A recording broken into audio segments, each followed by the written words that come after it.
G'day Caesar Brooks. My name's Brett Lenoff and I'm also part of Ilpool. I'm from Australia, but I've been living in New York for 2 years now, and it's been great. The buildings are huge, and if you stand at the right angle, you can hold them up. Check out the Empire State Building. Oh, it's so heavy. Nah, just kidding. But I'm heading back to Australia to visit some family and friends. And I have a lot of friends here too, loads of them. And they always have lots of questions like, Brett, what's it like in Australia? What's it like down under? So instead of answering them, I thought I might as well just show them. I've made a travel blog and I'm gonna show you what life is like in Australia. And I can tell you this much, it's great. It's like 2 bilbies in a bum bag. Let's go check it out. Hey, you are the last passengers to board.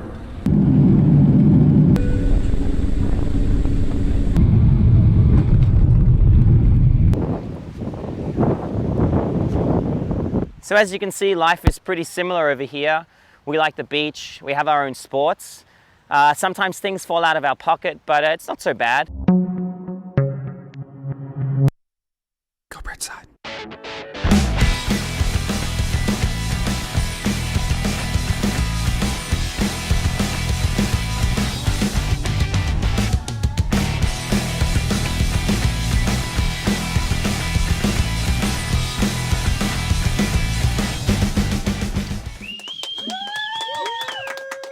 Hello, everybody.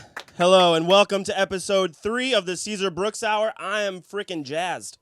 I'm jazzed for this episode. We have stuff coming from all over the world. This is pretty weird. It's cool. It's hard to get people to take part in Bay Ridge, and yet we have this amazing collection of stuff from all over the world. I am jazzed.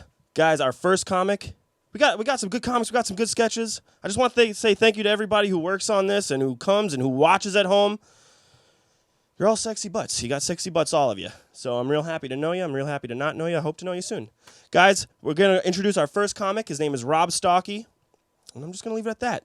Rob, you ready? Yeah. Let's do this thing, man. Oh, you guys are too kind. Thank you. Thank you. Thursday night, I'm hungover. Anybody else? Yep. All right. I'm trying not to drink, but it's so hard in this goddamn city. Every night.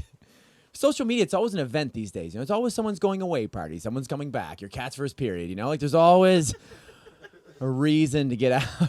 That's a rule in my house. When the cat's flowing, so's the Merlot. That's what we say, guys. That's how we do it. I'm a big drinker, but I'm in my 30s now, so it's not the same anymore. You know, I remember when I was in my 20s, it was fun. You used to talk about how much you could drink the next day.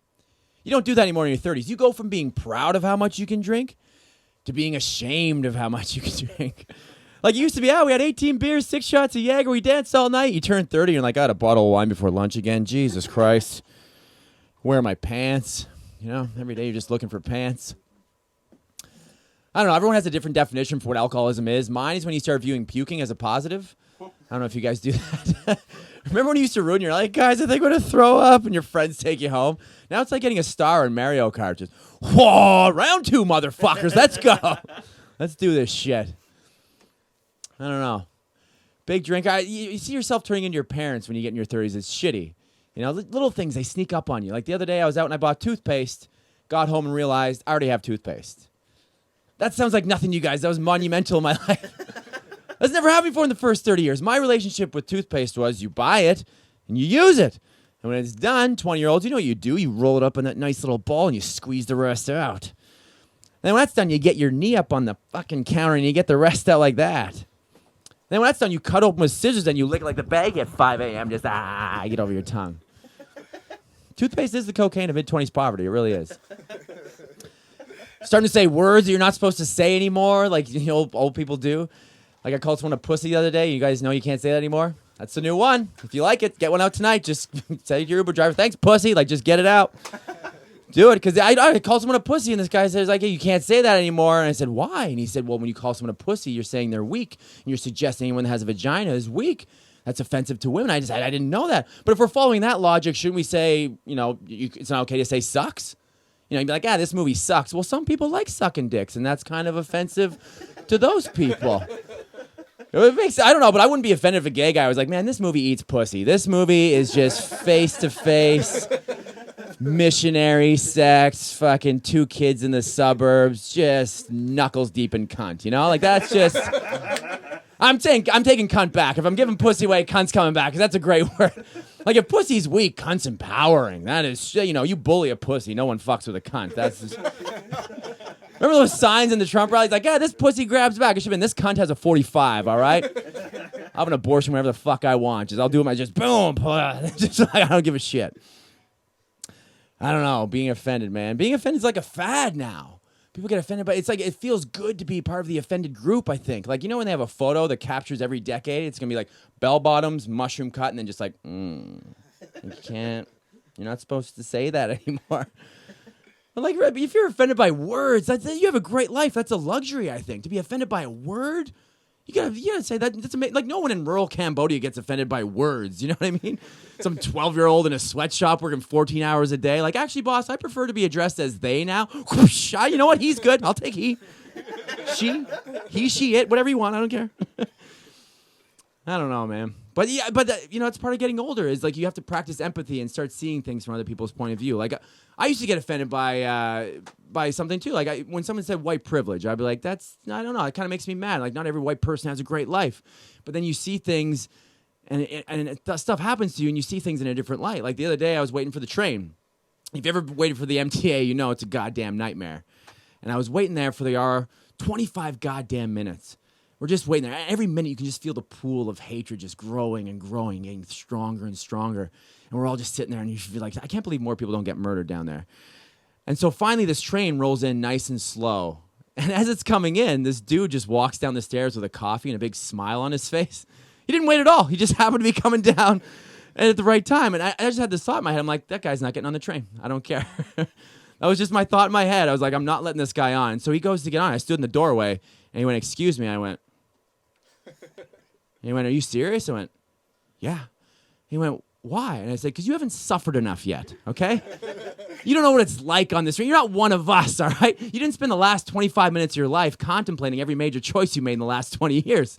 You don't know what it's like. I was sitting here on the platform just going, man, I'm late for this job that I don't even like, and it's stressing me out. Should I go back to school? I haven't talked to my dad in 3 years, and you want to get on this train with a fucking coffee and a smile, you subway privilege piece of shit? Fuck you. You wait in that platform like everyone else. And you would think one person on the train would have been like, come on, man, let him on. Nope, not one goddamn person. People were like, yeah, fuck that guy. People were high-fiving me. One guy took a knee. Like, it was fucking... So that's how I learned empathy. Yeah. But I'm happy, man. I'm happy right now. I'm 33. Times are good. I don't know. It's great. When you're like, the 20s were rough, man. You're all full of fucking angst and Adderall, and you're just all, what am I going to be? When you get to your 30s, you're just like, man, I love it. I know who I am. I'm comfortable in my own skin. I know who my friends are. I got a really nice chair, like that's... That's what I'm saying. Like, just don't stress out in your 20s, man. You're just so happy now. Like, it's all you need. Just, like this. Like, nothing makes me sadder when I see, like, a 22-year-old kill themselves, because I'm just like, man, you got so much more. Like, just wait till your 30s. You're going to be happy with a Dr. Pepper and a Lazy Boy. Like, it's going to be good. Don't do it. But 40s and up, definitely consider it. Like, definitely, you realize you're not going to achieve your dreams now. You're wearing a knee brace and you're not even playing sports anymore. Like, I totally get it. Like, I'm not saying do it. I'm just saying I get it. You know what I mean? Like, if we're all sitting in a theater watching this movie called Life, and someone gets up like 10 minutes into it and walks out, I'm like, man, you didn't even get to see the plot yet. Like, the main character hasn't even been introduced. What are you doing? But like hour 10 in, someone walks out. I'm like, yeah, I get it. He should, yeah. He saw it wasn't his cup of tea, and he just left. Like, I get it. Just if you're in your 40s and up doing it, don't do it for attention, because no one's gonna give a shit. Like, no one. You're going to be like, your kids, maybe a couple of friends, your parents, if they ain't already fucking dead, they might go, but no one else. 20s and you're doing it for attention, that's a hot ticket. You might want to get on that, because people are going to come from everywhere. People from high school are still going to love you. They're going to be talking about your infinite potential. Like, it's going to be fucking amazing, man. This guy, he's going to be the best football player ever. So to recap, don't kill yourself unless you're in your 20s doing it for attention, or your 40s and up doing it for any other reason whatsoever. But that's it, guys. I still single, ladies. Is that fucking crazy? I don't know. Yeah. Still single. I want to start a family, but I got to meet a girl first, and which is not easy, because I live in Bay Ridge, Brooklyn, which, yeah, nobody goes there. Bay Ridge, Brooklyn is far from Brooklyn. Like, people from Bushwick won't even go home with you. It's crazy. When I work in the Village a lot, when I meet a girl, I have to lie to her. I don't like it, but you have to. You have to get on the Uber and be like, hey, we're going to Soho. Don't worry about it. They start going over a bridge like, what the fuck's going on here, man? Get me out of this thing. It's like taking a puppy to the vet, you know? Like, this isn't the park. Get me out of here. So, yeah, still single. Almost 3 years now. Going for the turkey. That was a bowling reference. If you got that, you're probably single too. 3 years is a long time, man. I remember my first year being single. I was like, oh, man, this is great. You're full of hope and optimism. Second year, you're like, yeah. Once you get to the third, you're like, I'm just going to love the next person that fucks me. Like, I don't care. She can have one eye. Climate change denier. I don't care. Like a real hateful asshole. Like, hey, what are you into? And she's like, global warming's a hoax and I hate Jews. Well, come here, you bigoted cyclops. Let's make a family together. I don't care. Put some dark sunglasses on, watch a Disney movie. No, because it's a hostile environment out there. People are hurting each other. And ladies, I get a lot of men are animals, but not all of us. You know, you look at an online profile, it's like, no one-night stands, no hookups, no fuckboys. I'm like, I don't know what a fuckboy is. I just want to go for coffee at 2 o'clock. Is that a fuckboy? I'm not sure. I had this great back and forth going with the girl. We're making each other laugh. And then she throws this one out. She goes, hey, you're not a player, are you? Are you one of those player guys? It's like, Jesus Christ. I'm not a player, but if I was, you think that's the one that's going to get me? Just the straight question. That's almost as bad as that job interview question everyone gets. Like, what would you say your worst quality is? I steal. Fuck. Like, who? Who are you getting with that one? Like, I'm a sociopath sleeping with a different woman every night. Ooh, but I shan't tell a lie. Of course I'm going to lie. I'm a man. A white one. Yeah, that's what we do. We are the best liars, though. White men lie like black men dance. It's effortless. It's just, mwah. You can't even teach it. Some people get mad when I say that. I'm like, there's no hatred in that joke. And have you seen a 3-year-old Nigerian boy just get it? Like no one taught him how to do it. That's what lying is for us. That's our thing, you know? It's like, hey, we'll share the land. Like that's our kind of, you know, just a tip. You know? Like, that's our kind of thing. All right, you guys are the best. Thanks so much for having me here. Woo! Wow, that was awesome. Guys, stick around. Rob will be back at the Q&A chat portion of our show. Well, let's take a very quick break. We're going to show you an awesome little sketch by last month's comedian, Joe Russell. Super funny guy. Much love, Joe. Watch his sketch. Very funny. We'll be right back with Joe Schaefer. Stay tuned. Mom, I'm so hungry. There's nothing in the fridge. Did you check the drawer? Thanks, Mom. Damn, kid. Whoa, Jumbo Pizza Lunchables! Jumbo Pizza Lunchables! Pour on the sauce, pick up the stick, spread it around, but don't forget the cheese! You got the pepperoni! Tastes good! Jumbo Pizza Lunchables! Calories. What's up, guys? We are back. I love calories. Thank you, Joe. That was hilarious. Guys, our next comic, you know what? I'm just going to let him do all the talking. Joe, get up here. Get on up.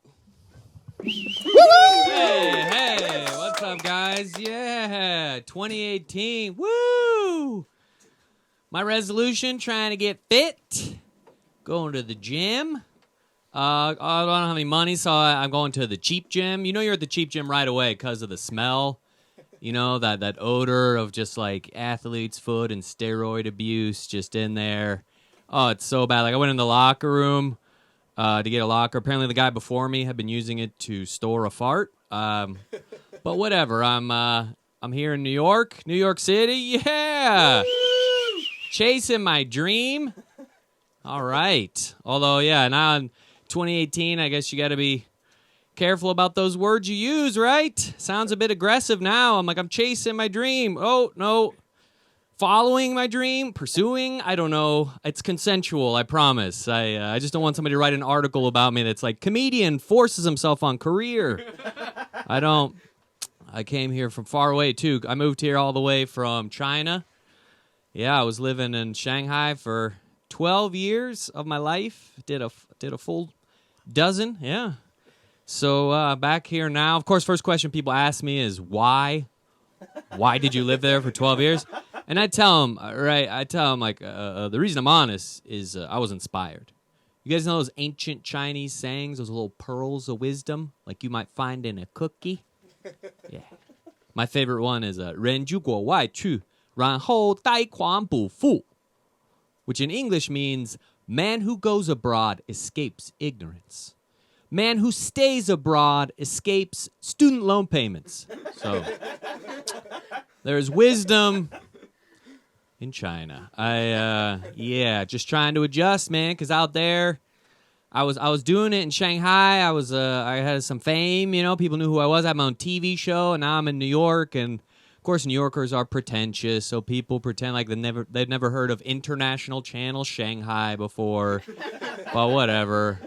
I got sketches online, which we're going to see here in a bit, which they do well, actually. Most popular one I did a couple months ago, 3 million views, which, oh, thank you. Oh, see, you guys are nice. Here in America, people are impressed.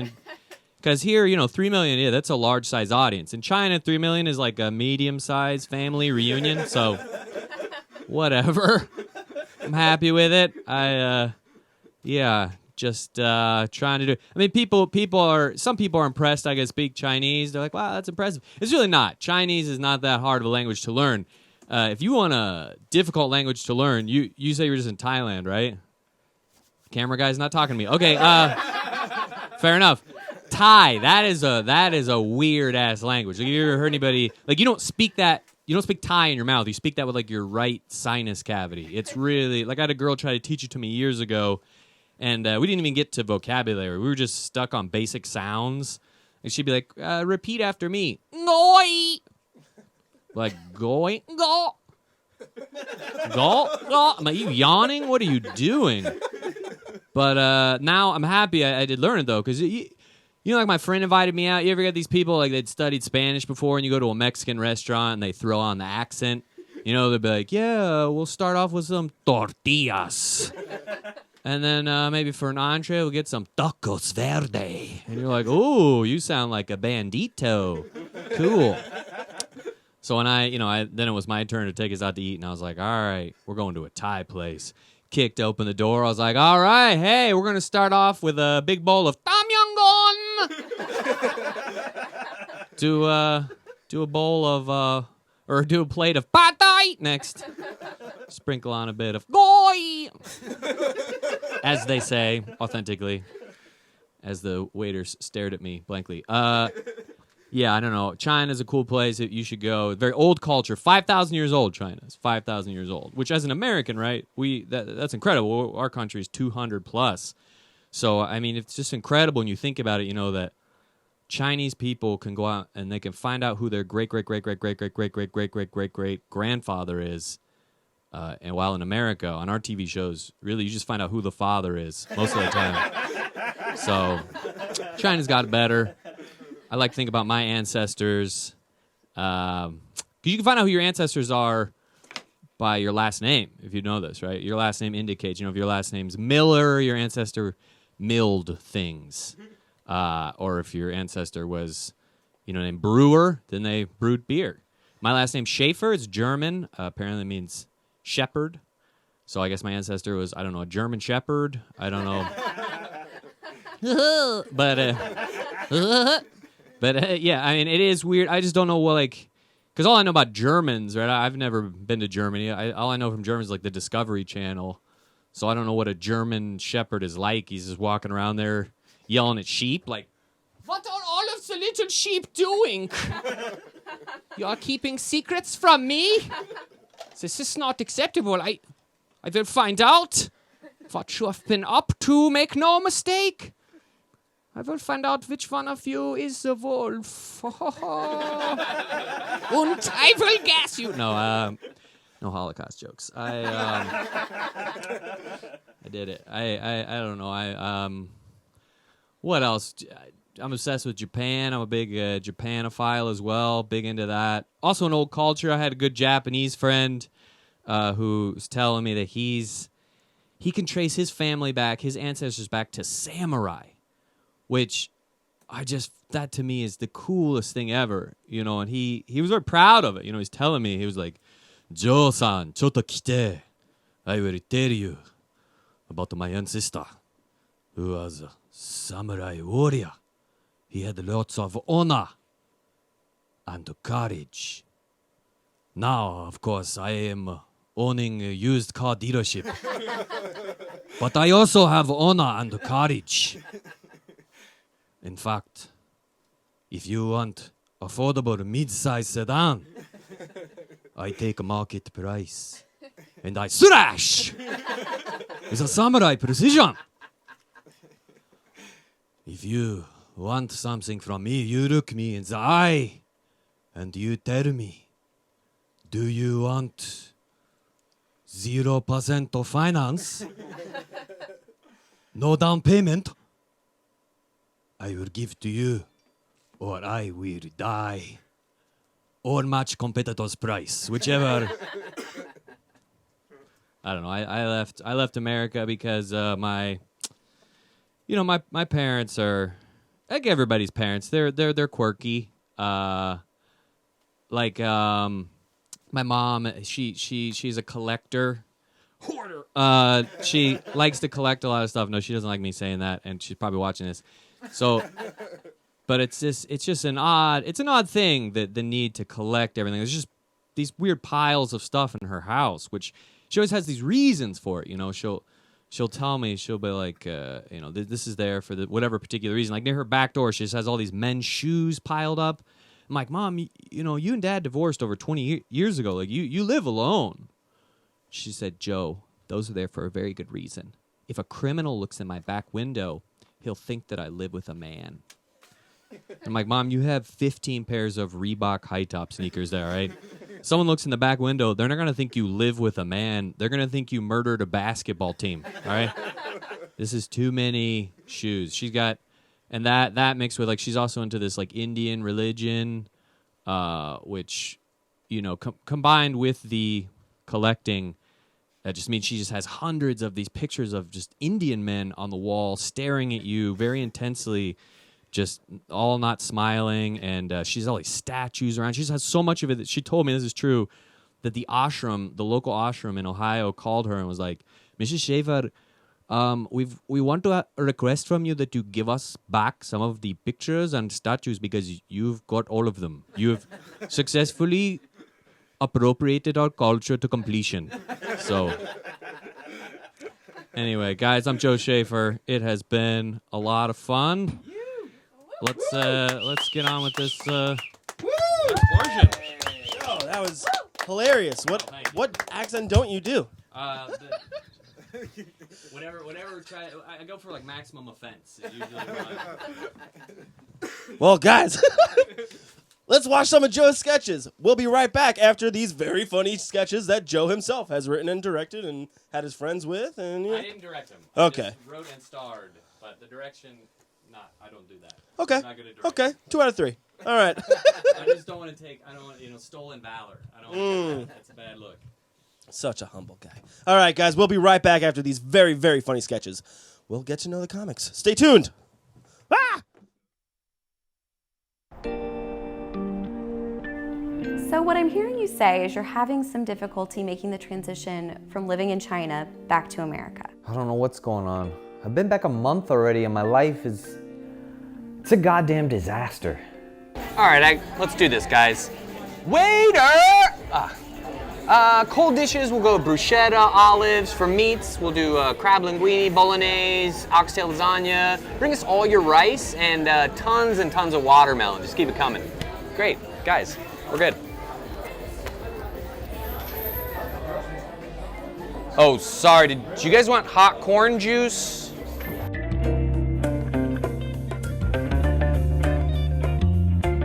It sounds like you're experiencing some sort of reverse culture shock. Whatever it is, it's bad. So I had some bad Thai food, and we get into the Uber, and I can feel my tummy rumbling. So I'm telling the driver, I'm like, you need to stop right now. He hesitates. Shit just blows out of my shorts. Hey, don't be shit in my car. Wait, you can understand what I'm saying? Yeah, is that the open beer in my car? Well, yeah, how else are we supposed to drink it? At my car! Oh, hell no. Get the ass upside down my car. What y'all think this is the forest? So you are making a few social faux pas. Like right now. Joe, can you please put away your phone? Sorry, just let me snap a few selfies. Hey. Damn it. You see? I can't help it. It's just like the other day. How much is it? $9. Come on, too expensive. Give me a cheaper price. Give me friend price. Okay, that is pretty strange. Have you tried Googling any of these symptoms? Yeah, I did a Bing. I found out I'm not the only one. Here you go. Oh my God, is there ice in this? I'm on my period.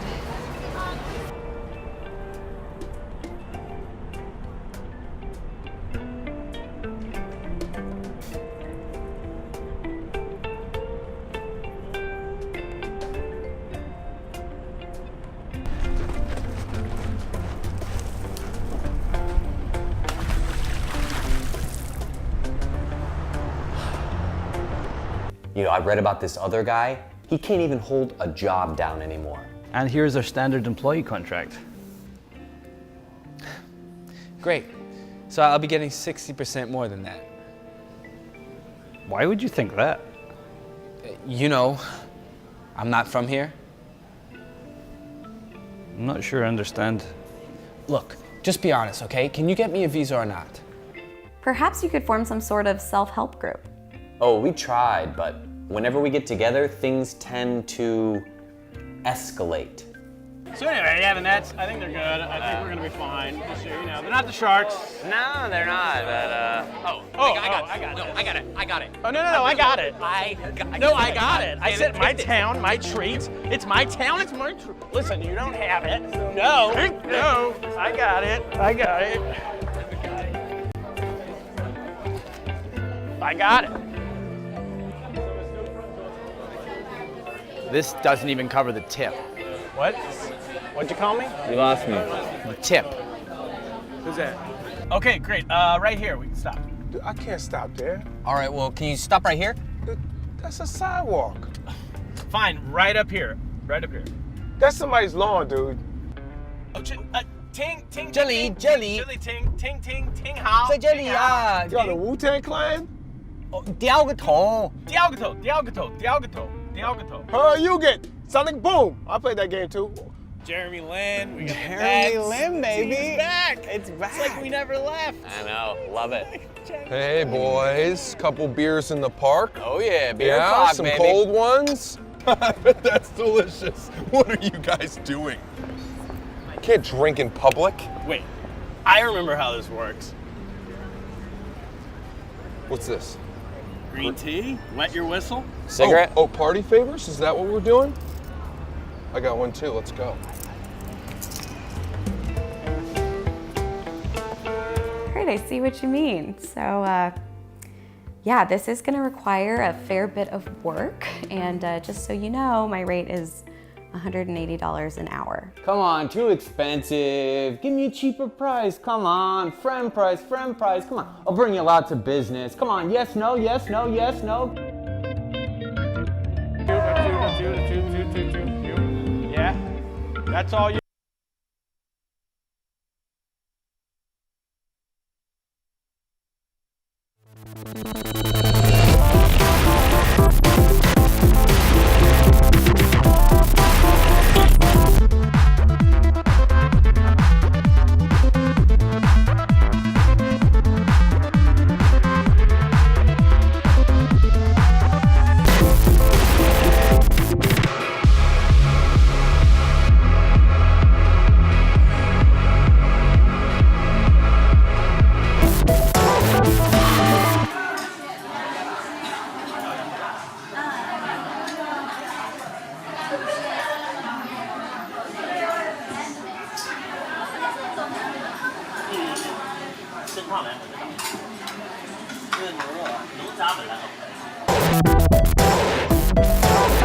My design work is making the rounds of the entire company. We're talking 500 people in our company.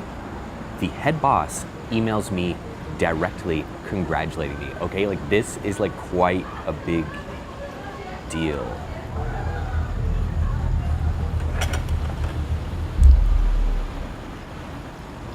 You fucking bitch.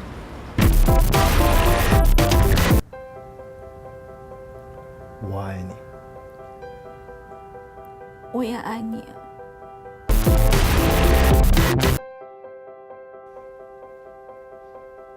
I love you. Oh. "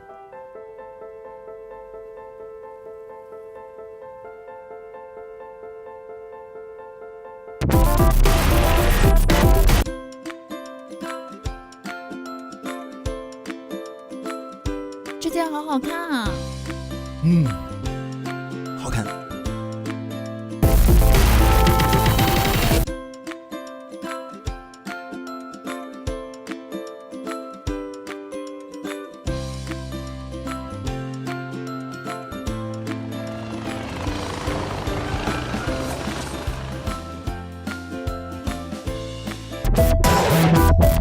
才会知道死而不爱。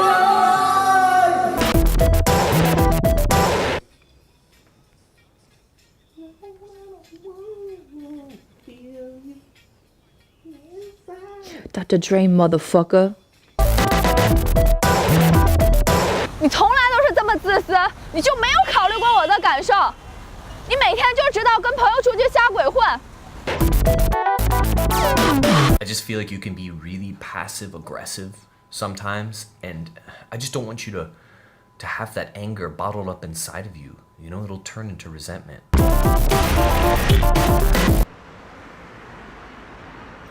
宝贝，对不起，这是买给你的。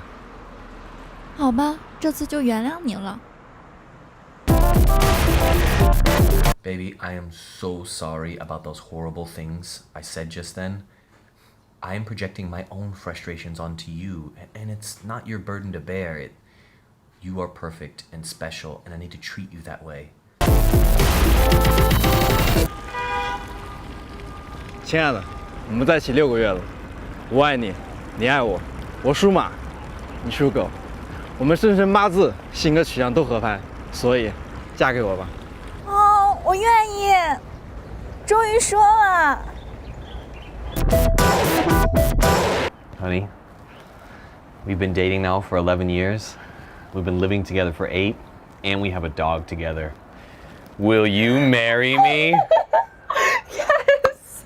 Oh. Finally. 你做什么工作的？准备在哪里买房？以后有什么打算？我白酒能喝多少？ You're a golfer? Welcome to the family, son.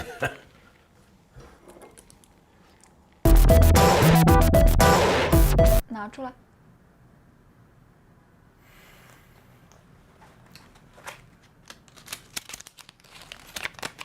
继续。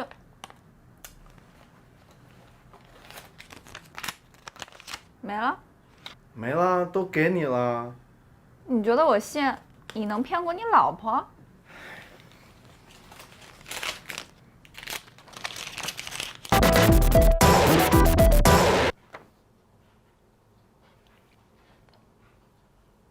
Babe, Huh? I think someone stole our credit card information. Huh. There are all these weird purchases. A 70-inch plasma TV, a 5-year subscription to Powdered Protein Monthly, and a digital beverage helmet. Who would buy that?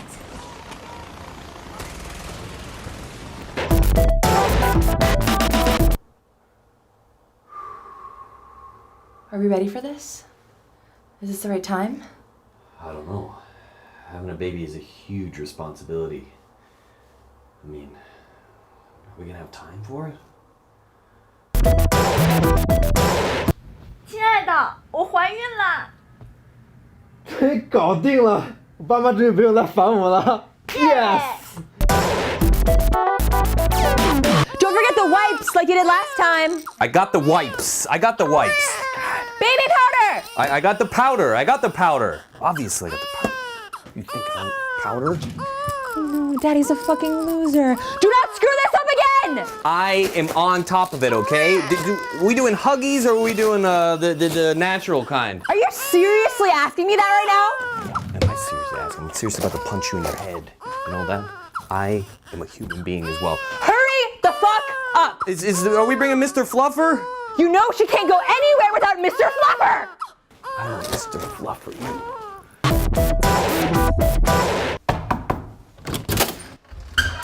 妈，给。啊，宝宝，走，再见。你一定要很注意 fusion 这个东西啊。好，行，我知道了。我们还是把关注点放在 fusion 上。你真的知道了？知道了。老爸把这个项目给你。好，我知道了。行。别让我丢脸啊！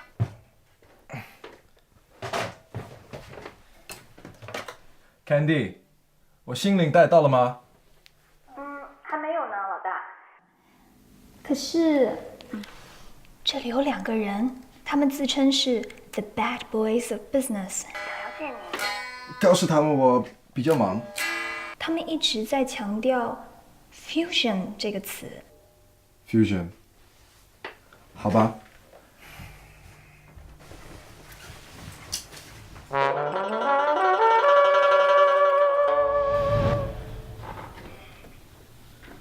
让他们进来。OK。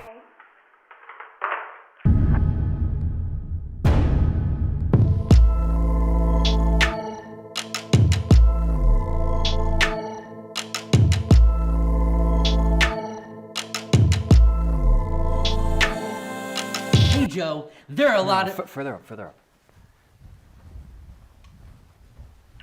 Hey Joe, there are a lot of entrepreneurs in this city. That's right, David. I guess it's a good thing we're the entrepreneurist. You have something to tell me about fusion? Just cut to the chase, if you don't mind. It's not my mind you should be worried about. It's yours. Why is that? Because it's about to get blown. Boom. I've glimpsed into my crystal ball. I've seen the future. ESP. The days of eating American food and Chinese food is over. We're taking East and West and smashing them together like 2 sumo wrestlers drunk on wild turkey. Boom! We call it fusion. Okay. I think Shanghai already has plenty of these restaurants.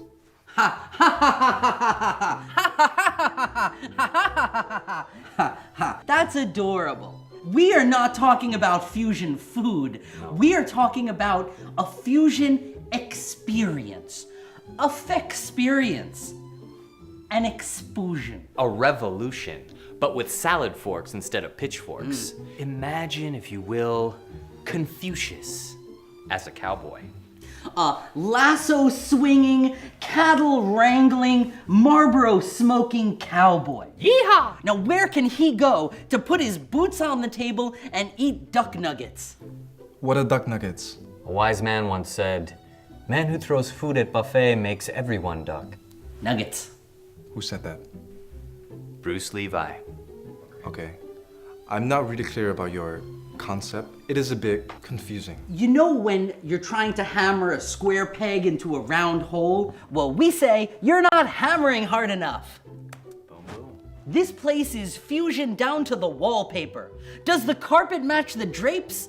Fusion. This is making me dizzy. You've got culture nausea.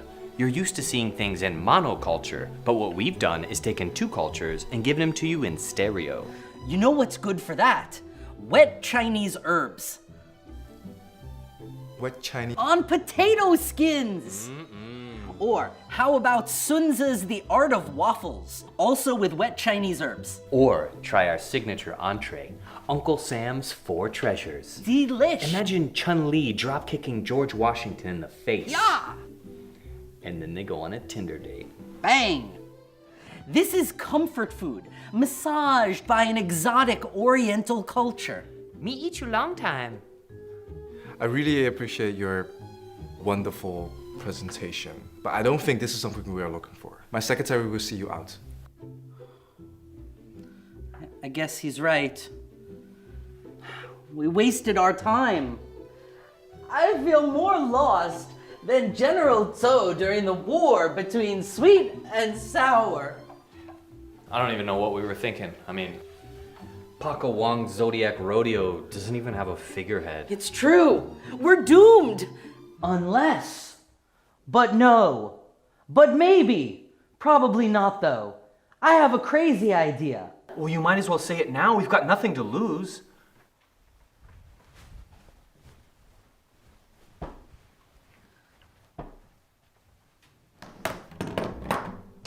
My God. You're a crazy, crazy genius. Looks like a Chinese couple adopted Colonel Sanders. And then they opened a restaurant and adapted it to local tastes. He could never handle it, though. No, he could never handle it. Handle what? I don't know, the fame. The power. The money. All the women. The throngs of adoring groupies. All the women who want to give you money. Covered in wet Chinese herbs. Being the face of fusion. I can handle it.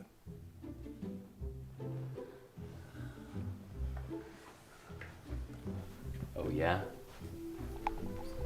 Then put your money where your mustache is.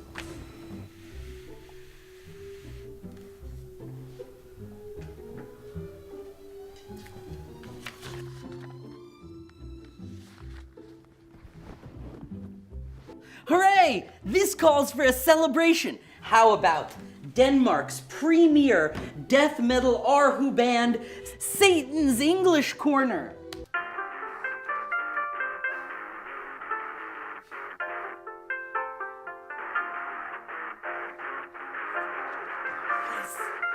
Fusion!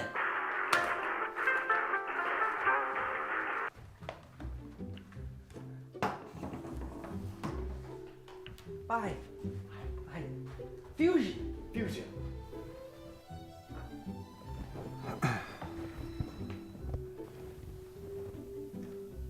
爸，我有好消息告诉你，我刚刚签下一个 Fusion 餐厅。你做了什么？哦，不是，是一个 Fusion Experience 连锁公司 ，Paco Wang's 收的。我要的是核能，核能，你这个蠢蛋。 You want a what？ 我要的是清洁的能源 ，Clean energy。你这个头脑简单的东西，你这个傻子，你知道你给公司造成了多大的损失吗？ I do remember the first mega famous. No, guys, it's like seconds. Nice, good, that's amazing. Are we live? We're live right now. We're live right now. Hey guys, we're live right now. What's up? We're with Rob and Joe. Up on you. We did it. I'm just kidding. We knew we were live. No, we didn't. We didn't know. What do you think, Els? Guys, let's talk comedy. Let's do it. So, what was this like for you guys? Coming from China, both of you guys knew each other before this, right? Yeah. Yeah. We met at the first annual International China Comedy Competition. Yeah. What was I that submitted like? a tape from Taiwan, and then the owner of the club, Andy, accepted it, and I went there. And we only met a little bit. I didn't really know you until I moved to New York. We were competing in the competition, so it was more of a side glance. Like, who's this? Yeah. Who's this Doug Stamper looking bastard? Yeah. Coming from Taiwan. Think you're better than me? Mainland China over here? Taiwan? Yeah. And then he just wore a fucking sweater vest and did his little fucking accents, and then we became friends. Sweater vest and accents. That's what my first comedy album is going to be called, actually. But Well, hold you to it. A lot of people heard you say it, so now it's got to be done. But yeah, man, this place is amazing. I can't believe you guys have this in New York. Like, you guys could be renting this out for like $2,000 a month. You could have like fucking 15 people living here. Hear that, everybody? We could be doing this for money. Personally, I feel filled with a sense of, for the first time, Bay Ridge pride. I'm a new resident here. Cool. And this feels like, this is it. Like, so many things are happening in Manhattan. Sure. Manhattan, my ass, right? Bay This is Ridge, really cool. baby, all day long. Yeah. And you guys do music here too and everything? Yeah, music was the first thing that really got going in here, and next Tuesday is going to be number 100. Let's turn this Q&A around. I want to ask you questions. We're going to grill you for a bit. Okay. You do music and a sports show? And a sports show on Mondays, yeah. Who's the sports guy here, you or? No, I have very little to do with that. That's 4 guys that Paul is close with, and probably played on like sports teams and whatnot. And they have a pretty interesting show. And when does that air? Mondays at 8:30 or 8 o'clock. I don't know exactly. I can see the fucking divide. Throw up a promo. You can see the sports guys and the nerds, the fucking divide right now. He's like, I do comedy. I don't know what basketball. What is that? They're playing the bouncy ball or the bad volleyball. I don't know what it is. And then we do some cooking too. Our very good friend Danny Milano does a cooking show. Wow. Called Cooking in Brooklyn. You guys are hitting it from every angle. We're trying. That's amazing. Just trying. I mean, I think it came from a point that we just got antsy and tired of waiting for other people to say, come here and do it. And we're just like, fuck it. That's Let's amazing. Just do it ourselves. When Joe told me about this, anybody. when Joe told me about this, I thought we were gonna go to a garage with like a wood stove in it and like a fucking strobe light or something like that. But this is like a real setup. Look man. into the cell phone, please. That's what I thought it was gonna be too, to be perfectly honest. It's a weird thing to tell people about because I feel like you can say the same thing that you would tell them after they'd be here, and it would make sense after they'd be here. But it's the same exact information. Yeah. Like you're gonna come in the back to a garage that we converted into a studio. Dude, you have a green room. And then we have with TVs in it. Yeah. And beer. You they can give tell, you fucking drinks here. You can tell where where me and Rob are at in our comedy, in the hierarchy of comedians right now. We're like, you in like indoor and heating, and they gave us beer. I'll take it, man. You guys had a toilet with was flushable? Amazing, man. What was the scene like in China, in Taiwan, in Thailand? What was that scene like? Thailand? I was in Taiwan. Not Thailand. And it was like, we were pretty much just fired it up there. Like there wasn't much of a scene going on. There was a little bit happening in Taipei, and I was in Kaohsiung, but it was like, it was all just brand new. So we just did bar shows, and like we started doing them, and too many people started coming out. Like there'd be like 60 people like just filling the and that's not a lot, I guess, but for that kind of level, it's pretty big.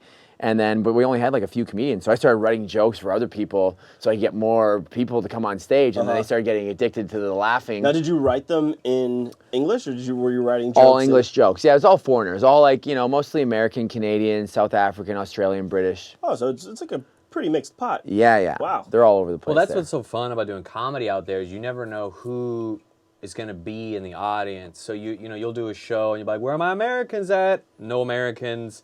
You'll be like, all right, Europeans? No Europeans. You're like, what is the makeup here? Like suddenly, and then they'll end up being, I don't know, like, South African or like, you're Latvian or something. And then that's you Europe. Explore that. Whatever. Nah, Is it though? I'm finding the hole in your logic.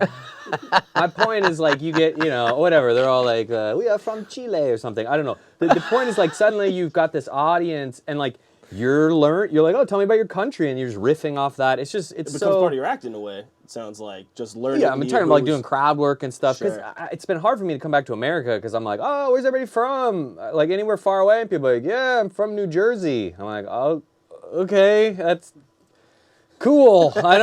New Jersey, there's not really so much to play with. Whereas Yeah, you were over there for a lot longer than me.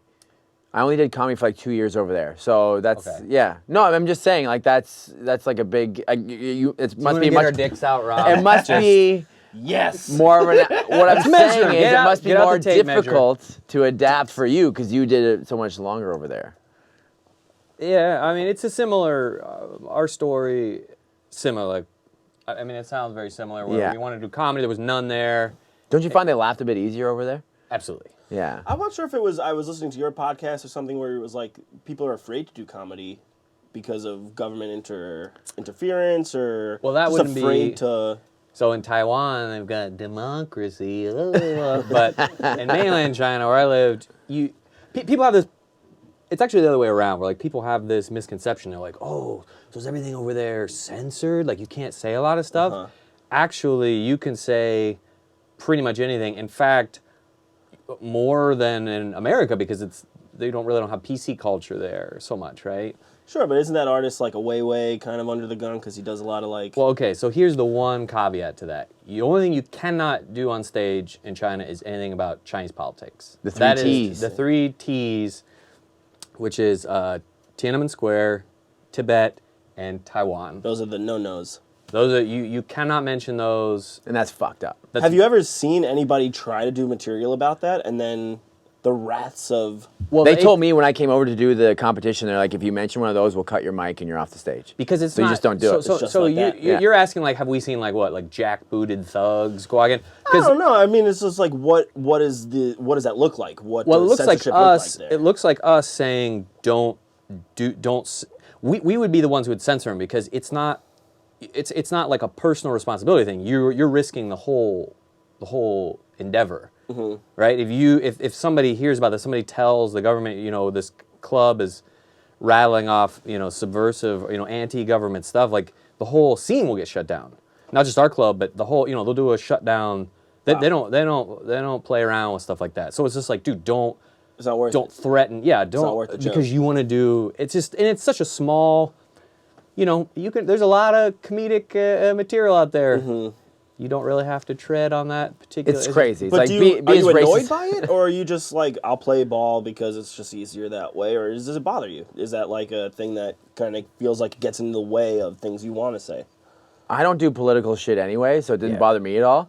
But it's definitely strange, like to see that. Like they still have that black guy toothpaste. Oh yeah. Over there. It's like, is there like a Lenny Bruce over on the mainland that's just like challenging that, or is it just kind of like this is the culture and this is something we all accept? And I mean, it's interesting though because when you do read about Lenny Bruce, you don't realize how strict. Because I'm reading that book. You said you read it, and they're talking about how in the 40s and 50s they were arresting comedians in America for profanity or like untoward language. It's just this very subjective, vague terminology of like the suits thinking they know it's right. Yeah, you said damn or something. Well, the suits are they said somebody like gave a citizen's arrest. There's some like some churchgoer was in the audience and was like, oh, I object to this language. I'm making a citizen's arrest. I mean, can you even imagine that? That what kind of ridicule that person would be subject to. But in those days, everybody was like, oh, I guess he's right. We've all been corrupted morally. Let's throw this comedian in jail. I mean, they get thrown in jail for, I don't know. Well, people complain about. Yeah, but no American comedian would go over to China and have to censor themselves. It'd be like someone living in China that wanted to talk about some shit that was happening that would have to like kind of call it back. Like anybody that's gone over there that they brought to Kung Fu, and they never like, oh, you can't say that because it's so deep in the politics. But you as an expat living in China, you never touched that. There's no part of your life is affected by not doing it. Chinese. No, I just mean Chinese politics. Sure. He's talking about like if it is a part of your life. Like you joke about what's happening to you.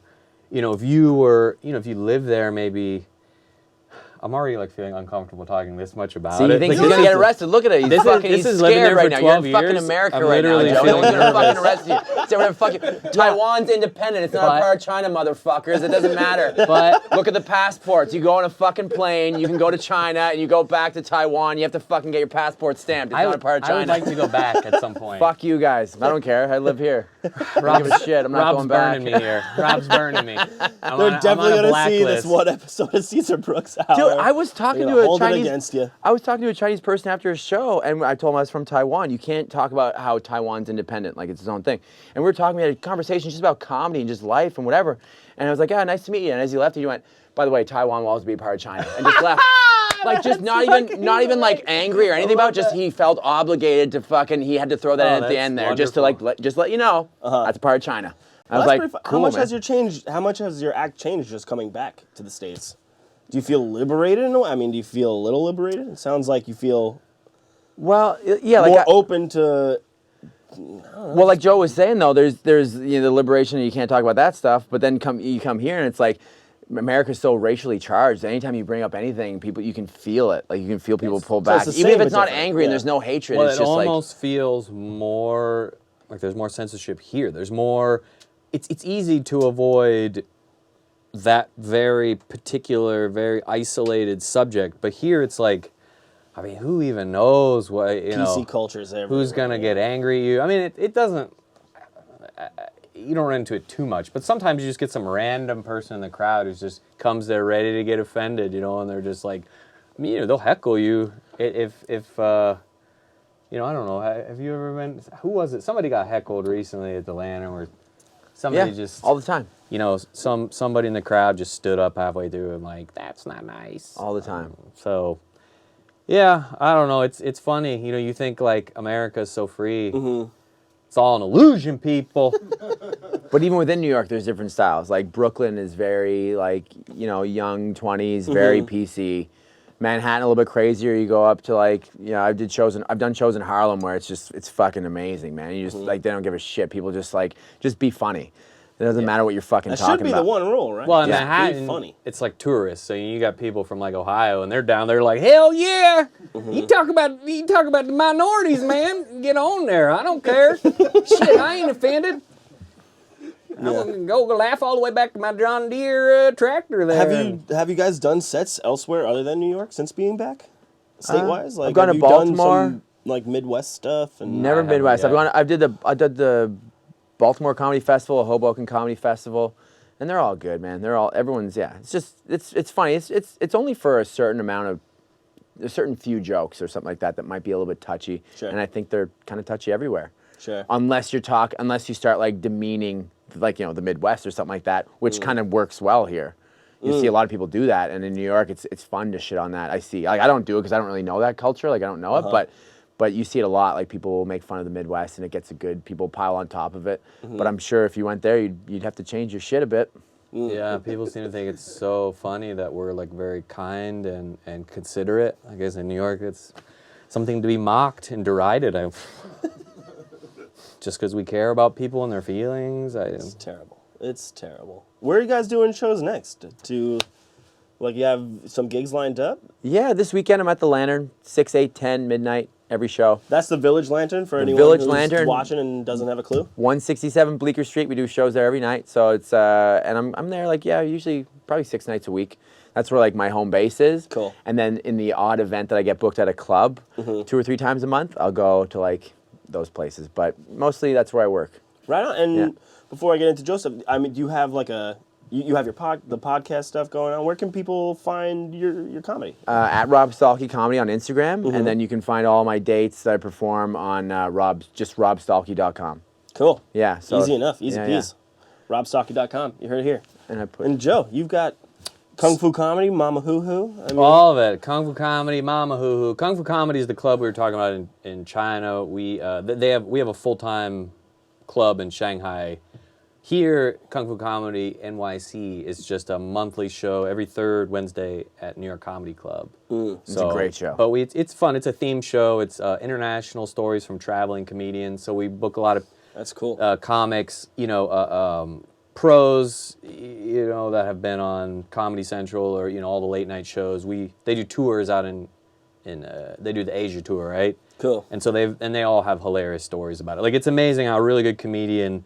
These guys, they'll just have something happen in the airport, on their way there, and then they'll spin it into like a 15-minute, just, amazing story. People are howling with laughter. It's incredible. Like, that's the mark of a true comedian. You don't even need, just like a weird, perspective, a weird Chinese guy, taking his ticket and he's spinning that into comedy gold. But yeah, every third Wednesday, New York Comedy Club.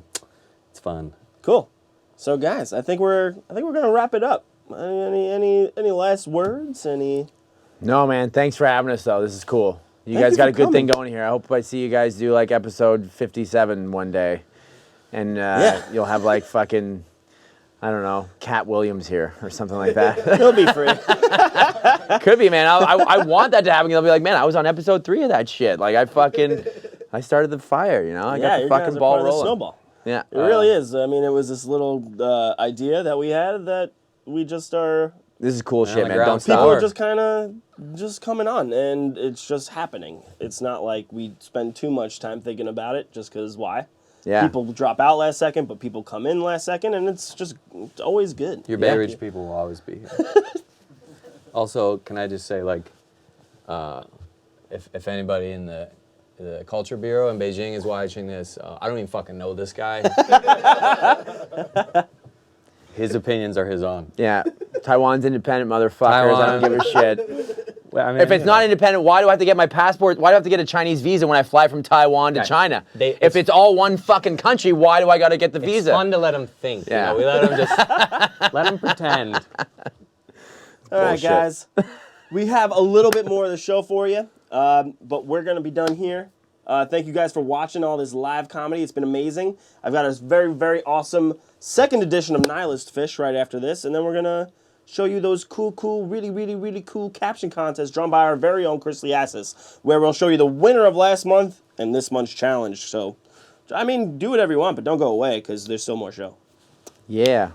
Go Bridgeside.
Thank you, Brian City, for your very, very funny comment. You are this month's winner.